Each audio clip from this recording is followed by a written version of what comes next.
brethren of Shuhada Karbala, and He who will establish peace and prosperity on the earth in the same way that it has been filled with corruption and oppression.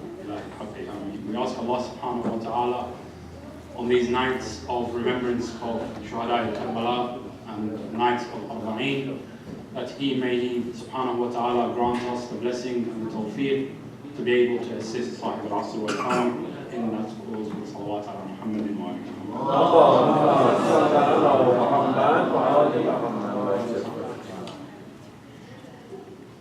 Inshallah, over the next couple of nights we'll be looking at the special relationship between Abu Abdullah Hussain alayhi salamullah and the 12th Imam Al-Hujjat al-Hasan. Between every Imam there is a special relationship. But there is a very, very special relationship between Sayyid al-Shuhada Abu Abdullah Hussain alayhi salamullah and Sahib al-Asr wal-Amr. In that when we recite the ziyarah of every other Imam, there isn't mention of Imam al-Mahdi. But in every ziyarah of Sayyid al-Shuhada Abu Abdullah Hussain alayhi salamullah, there is always mention of al-Mahdi ajal. Whether it be Ziyarat Ashura, whether it be Ziyarat Arbaeen, whether it be Ziyarat Waritha, we always have mention of an Imam that will establish justice for the Shuhada of Karbala. And therefore it is incumbent upon us to understand the relationship between these two Imams and why it is such a special relationship. Also, we can take lessons from Sayyid al-Shuhada Abu Abdullah Hussain alayhi salamullah and his movement in Karbala, and understand how we can play a significant role in assisting the Imam, the 12th Imam, the Imam of our time, that he may be able to establish peace and prosperity with the help of the Mu'mineen and the Mu'minat. Inshallah, we will look at these points and touch upon them, referring to ahadith, ayat of the Quran Kareem, to further solidify our understanding, and that it may become a blueprint for our actions to come in the coming year, inshallah, with salawat ala Muhammadin wa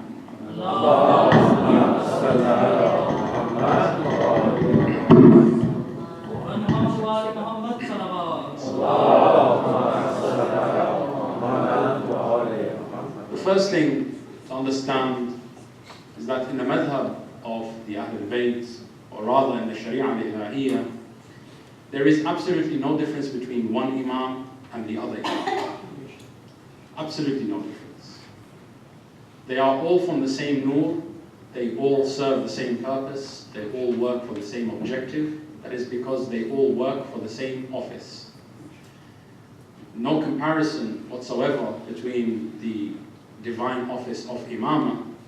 But when we speak of leadership, any elected leader that comes to govern over a people or to support a cause of a people will sometimes be different to the other one.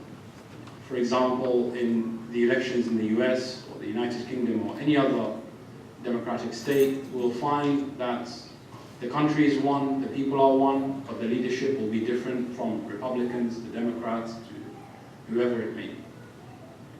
But when we come to the Ahlul Bayt alayhim salamullah, there is no difference. One Imam comes and goes and another Imam replaces him. The objective remains the same. The goal remains the same. The purpose remains the same. The means of achieving the purpose remain the same. The only thing that changes with each Imam is the population which they have a hujjah over. That's all. Our circumstances require that the Ahlul Bayt carry out different roles in our lifetime.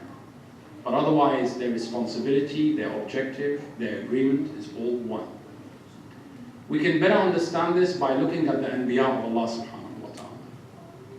Because the Imams, at least in our understanding, are no different to the Anbiya of Allah in the divine mission of communicating what Allah wants to His creation, and ensuring that the creation actually follows what Allah subhanahu wa ta'ala has requested. As the beloved Prophet Muhammad sallallahu alayhi wa sallam, he said to Amir al-Mu'mineen, O Ali, you will be, the people will fight you for the ta'weel of the Quran Kareem, or for the tafsir of the Quran Kareem, in the same way that they fought me for the tanzeel of the Quran Kareem. Rasulullah for 23 years wanted to reveal the Quran Kareem, introduce the Quran Kareem to the people. From the day of the istishhad of Rasulullah sallallahu alaihi wasallam to the istishhad of Amir al-Mu'mineen is exactly 23 years. The exact same time of Rasulullah declaring his nubuwwah to his shahada is the exact same time frame that Amir al-Mu'mineen became Imam on Qadir until his shahada is exactly day for day, year for year, the same amount of time frame. Which is why Rasulullah says, Ya Ali, I struggled with the people to deliver the Quran. You will struggle to implement the Quran. There is the revelation and then there is the implementation of the Quran. So we have, for example, in America, a constitution. That constitution was revealed, at the time of independence. But has it been implemented fully? No, not yet. There are still elements of racism within this country, whether it be racism in the streets or whether it be racism within politics. It's true. We see it happen all the time, especially with the current president that we have. Therefore, we have to understand there is a difference between believing in an idea and implementing the idea. A prophet delivers the idea. The awsiyah of the prophet are there to ensure that this idea actually is implemented within society. These prophets of Allah subhanahu wa ta'ala, they all communicate the same message of Allah subhanahu wa ta'ala. As Allah subhanahu wa ta'ala says in the Quran Kareem, and we have sent you to Rasulullah as we sent messengers before you. Sunnatullah. This is the way of Allah. You will never find a difference in the way of Allah. It's all one. It's all one message. So someone comes up to Imam Ja'far al-Sadiq and he says, Ya Rasulullah, why is one prophet's mu'jiza different to another prophet's mu'jiza? Why didn't Rasulullah split the ocean, for example? Why didn't Rasulullah raise the dead in the same way that Isa ibn Maryam alayhi salam? Why did Rasulullah walk on water like Isa ibn Maryam did? Ultimately, you come from the same office, you should be able to have the same authority and the same powers that be. The Imam alayhi salam responds, he says, the mu'jiza, or a miracle in its English term, is not there to do anything but to provide proof to the people that this is an individual with divine authority. Because i'jaz, or mu'jiza comes from the word i'jaz. I'jaz means when you have despaired of achieving something. It becomes impossible to make something happen. Mu'jiza is the end of science and the beginning of divine. If you want to look at it that way. That which can never be achieved scientifically or through any science which is known to man, and therefore the rules have to be broken and divine intervention overtakes, because it is proving that Allah subhanahu wa ta'ala. It's like an executive order. And therefore the people have a difference of understanding, and therefore the prophets must respond to the understanding of the people. And the Imam alayhi salam says to him, he says, in the time of Musa, magic was the law of the day. Even when Fir'aun wanted to disprove Musa alayhi salam, he didn't go to the scientists, he didn't go to the scholars, he didn't go to the doctors. No, he said, bring me the magicians, because that is what we are known best at. Magic is the thing which we have excelled over any other society. You don't find mention of the Quran Kareem about magic except in the situation of Fir'aun. The magicians were the leaders of the community. And therefore it is only befitting for Musa alayhi salam to prove his nubuwwah by achieving that which magic cannot achieve. And that is why the magicians were the first to believe in Musa alayhi salam, because they realized that what he was doing when he cast the staff and it became a serpent, this wasn't magic anymore. This was a reality. So they understood that this is not magic. In the time of Isa ibn Maryam alayhi salam, Roman civilization had excelled in medicinal science more than any civilization prior to. There were three things that medicine at the time could not heal: the blind, the lame, the leper. And therefore, and fourth is bringing the dead back to life, which is impossible even today. When Isa ibn Maryam alayhi salam came to them, if Isa ibn Maryam alayhi salam had cast a staff and the staff became a serpent in the same way that Musa alayhi salam's mu'jiza was, he wouldn't have proved his prophet. Because the people would have seen it as magic or entertainment. It had nothing to do with the level of intellectual understanding of society at the time. So therefore, it wasn't befitting for the mu'jiza of Isa ibn Maryam alayhi salamullah to throw a serpent or a staff that becomes a serpent, or to split the ocean. Because this is not something that the people were considering or caring for. And therefore it is only befitting that the mu'jiza of Isa ibn Maryam alayhi salamullah had to speak to the intellectual mind of society and humanity at the time. And his mu'jiza was medicinal. It was the ijaz of medicine. It was the breaking the bounds of what could and could not be achieved medicinally. And therefore he raises the dead, he heals the blind, the lame, the leper. But he says in the Quran Kareem, bi'idhnillah. It is all with the permission of Allah subhanahu. If Rasulullah Muhammad sallallahu alayhi wa came to the pagan community of Arabia at the time with medicine, they would have perceived him to be a doctor, and that's it. If he came to them with the mu'jiza of Musa alayhi salamullah, they would have considered him to be a magician. And therefore it's not befitting that Allah subhanahu wa ta'ala sends him with the same mu'jiza to the people of Arabia. The people of Arabia prided themselves on their excellence in the Arabic language and how they had mastered the Arabic language. That they will be able to read an entire paragraph which has absolutely no dots, and they would still be able to read it as it ought to be read.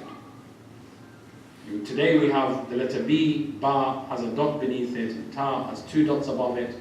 This was only introduced at the time of Ali ibn Abi Talib, because Islam had begun to spread and the Arabic language had begun to spread to the Persians and to the Romans and other parts of the world. So now we have people who are learning Arabic from scratch.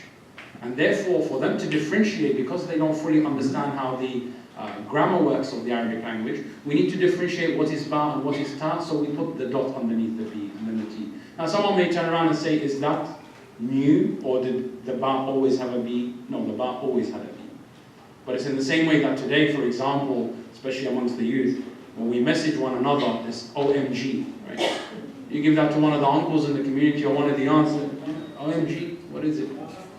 But we have become so efficient with technology, and we look for abbreviations. The Arabs had mastered the Arabic language so much that they didn't waste time putting dots. They just write immediately, and the person reading will understand exactly what was written. Therefore, Rasulullah came to them with the perfect language of Arabic in the Quran. And the mu'jiza of Rasulullah had to be in the Arabic language for the people to understand. Yes, there is a mu'jiza of Rasulullah that he split the moon. Yes, there is a mu'jiza of Rasulullah that he raised the dead. But this was not enough for the Arabic people, because they understood the Arabic language. And for them, if you can do something phenomenal with that, then you have proven to us you are a prophet. So therefore, every prophet came with a mu'jiza different to the prophet before him, not because there is a difference between the Anbiya of Allah per se, but there is a difference in the community and the society that they were addressing. Equally, when we look at Karbala, if Imam Al-Hasan al-Mujtaba was in Karbala, the same outcome would have happened in Karbala. And the same level of sacrifice and dedication to Allah subhanahu wa ta'ala would have taken place. Had it been Amir al-Mu'mineen, same thing. Had it been Imam Jafar al-Sadiq alayhi salamullah, same thing. Because awwaluna Muhammad, awsatuna Muhammad, wa akhiruna Muhammad sallallahu alayhi wa sallam.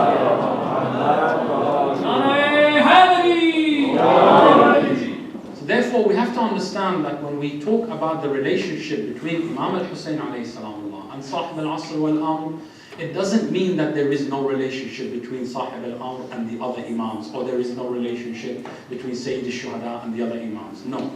There is a relationship between all of them. But the special connection between these 2 Imams, the 3rd Imam and the 12th Imam, is the relationship in the achievement of objectives. In the achievement of objectives. In the realization of objectives. When we look, for example, at Imam Al-Hussain alayhi salam, what was he trying to achieve in Karbala? And did he achieve it? Yes or no? Well, we have to ask ourselves. Imam Al-Hussain alayhi salam went to Karbala for one purpose and one purpose only. Islah of the Ummah. In his own hand he wrote, I have not left Medina as a tyrant, nor am I someone seeking corruption, nor am I seeking power and authority over the people.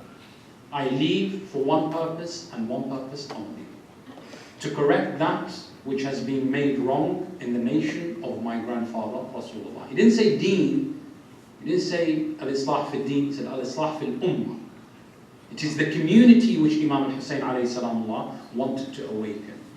The very fact that it's 1400 years later on and we are still gathered here in North America, holding a majlis in which we remember Sayyid al-Shuhada Abi Abdullah Hussain alayhi salam, and we remember the noble principles and values which he aspired for, is testimony that the Imam alayhi salam actually achieved the purpose which he went for.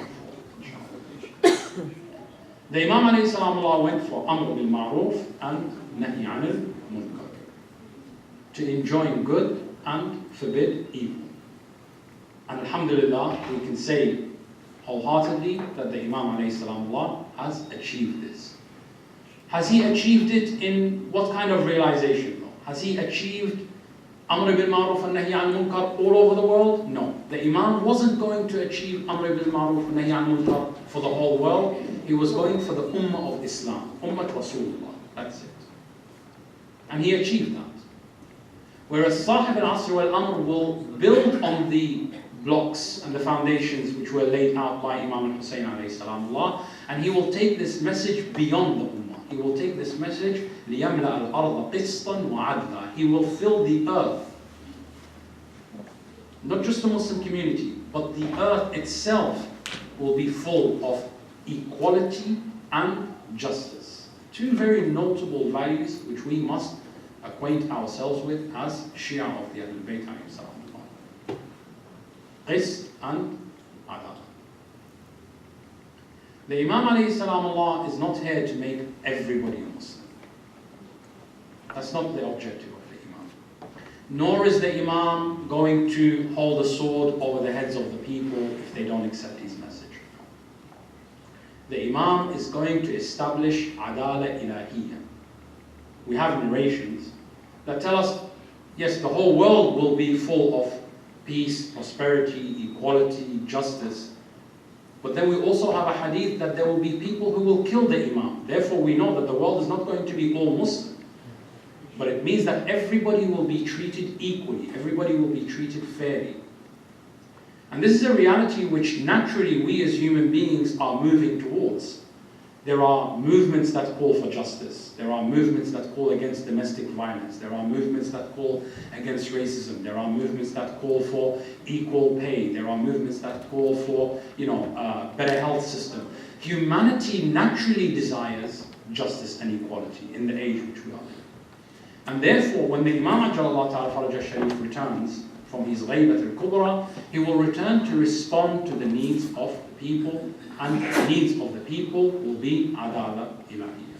We want divine justice. We become very bored and of all these slogans that people put out in order to attain our votes and win a political position, and we no longer will have faith in these systems, and therefore naturally we will be looking for a Messiah. We will be looking for someone who will actually bring about true justice and peace, and that will only be answered through Al-Hujjat al-Hasan Ajalullah Ta'ala Sharif Sallallahu.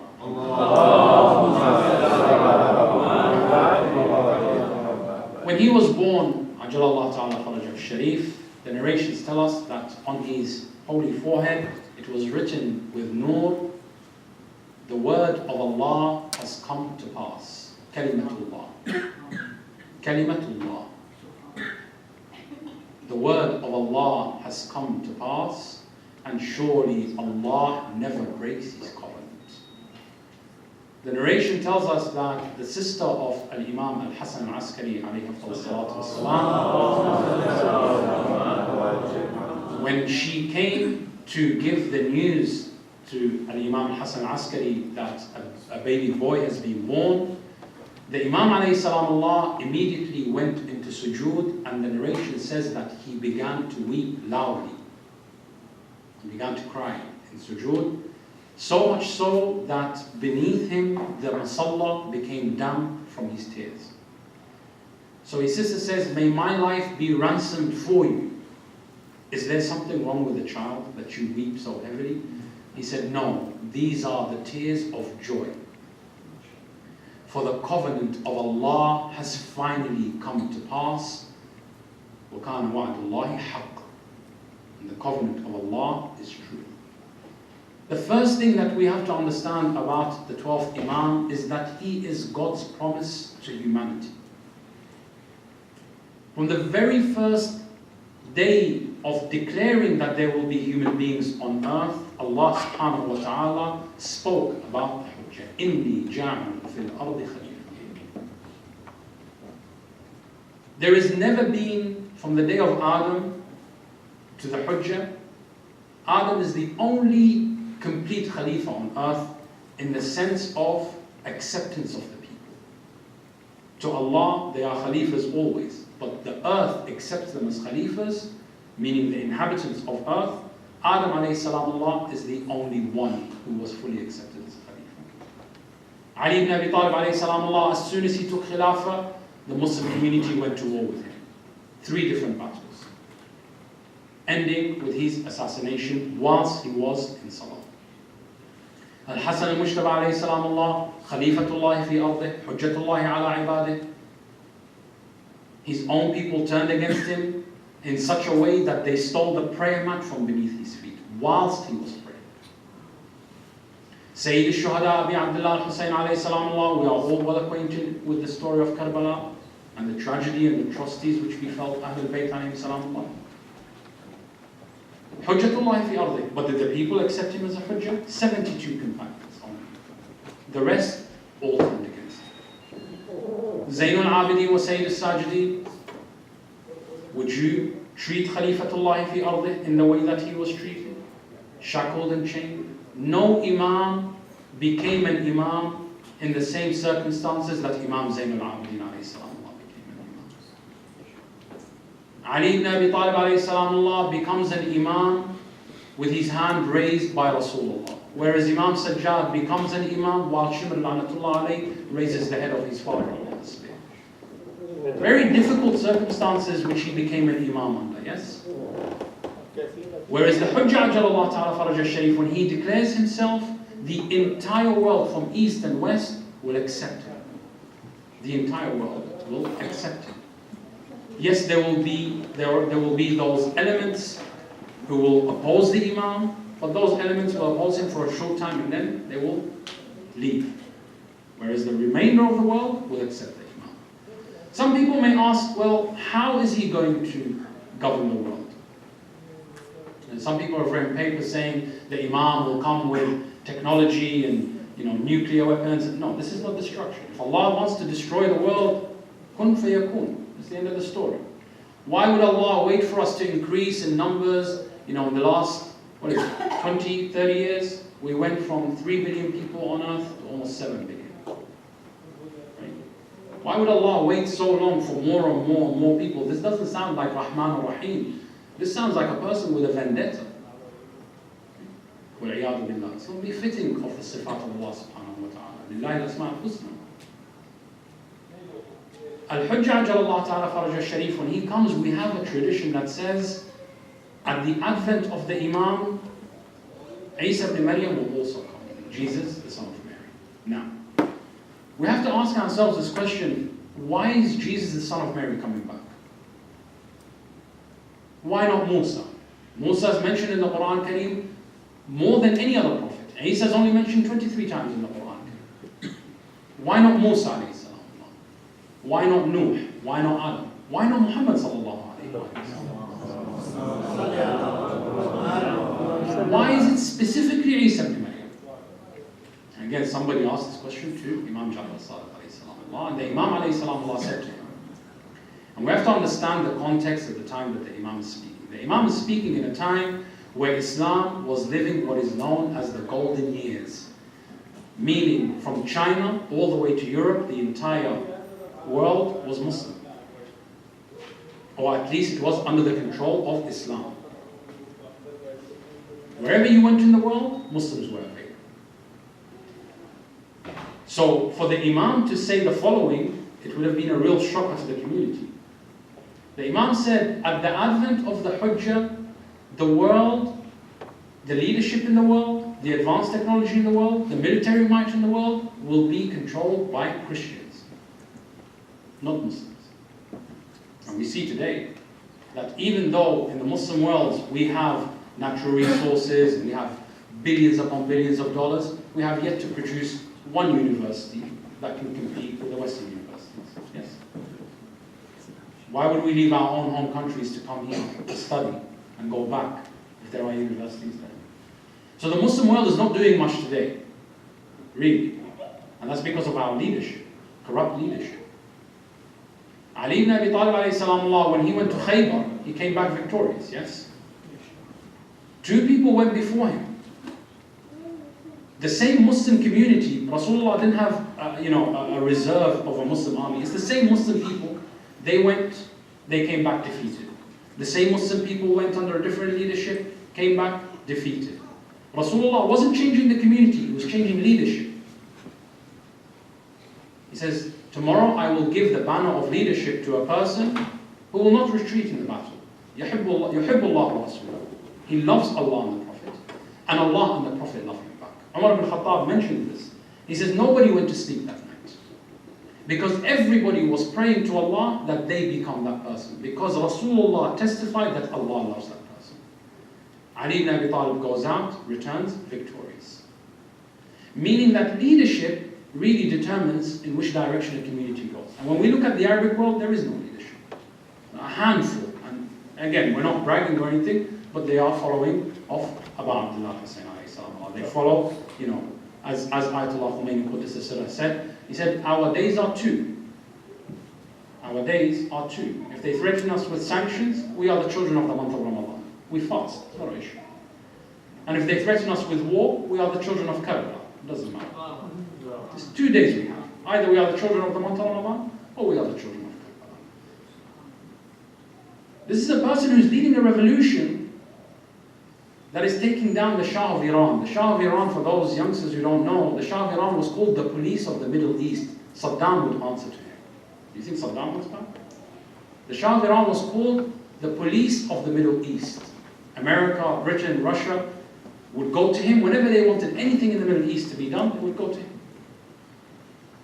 You have Ayatollah Khomeini, a man with a turban from the Hawza Ilmiya. Where has he learned politics from?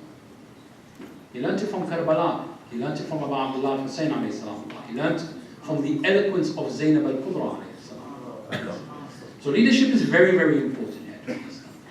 Now the world is not governed by Muslims. The world with technology, advancement, NASA, all these people, they don't care about Islam. Islam has the worst image today. Hijab is attacked wherever you go. You go to get a job, you change your name from Muhammad to Mo because chances are you won't get hired, right? Islam is kind of very frowned upon in this age that we live in. Therefore, the Imam alayhi salamullah was true in his statement that the world at the time of the Dhuhr will predominantly be in the control of the Christian people. Therefore, since they are the followers of Jesus, and Jesus will come to them, and they will see that Jesus will pray behind the Mahdi, what will happen to the Christian? You think about it. What will happen to the Christian? The best way for me to put this in a way that we can understand it contemporary is Barack Obama. When Barack Obama wanted to run for president, who did he have with him? Bill Clinton. But Bill Clinton can't be a president again. He finished his term. So he's not going to be running as a president. But Bill Clinton has a loyal fan base. He has supporters. He has the Democrats. And therefore, by standing side by side and shoulder to shoulder with Barack Obama, what happens? He brings his support base to support Barack Obama. If Isa ibn Maryam alayhi salamullah comes back in the